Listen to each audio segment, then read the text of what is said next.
University నుంచి చాలా మంది అనుకుంటారు వెస్టీజ్ పనిలేనోడు చేసుకునేది అనుకుంటారు కదా.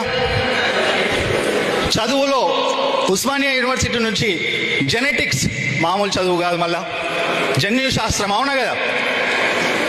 అట్లాంటి దాంట్లో నేను గోల్డ్ మెడలిస్ట్ని.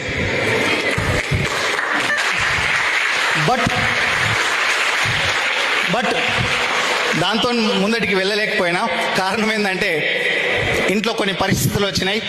అది చెప్పాలంటే చాలా లాంగ్ స్టోరీ, నేను చెప్పదలుచుకోలేదు. షార్ట్ కట్లు ఏంటంటే ఇంటి దగ్గర ఉన్న వ్యాపారాలన్నీ నేను చూసుకోవాల్సిన పరిస్థితి వచ్చింది. వ్యాపారాలు ఉన్నాయి, కూర్చున్న దగ్గర ఒక 2 లక్షల వరకు రెంట్స్ వస్తాయి. ఎలా ఉంటాయి 2 లక్షలు రెంట్స్, రైట్? ఒక 2 లక్షల కోసం వెస్టీజ్ డిస్ట్రిబ్యూటర్ ఎంత కష్టపడుతున్నావు మీ అందరికీ తెలుసు, అవునా?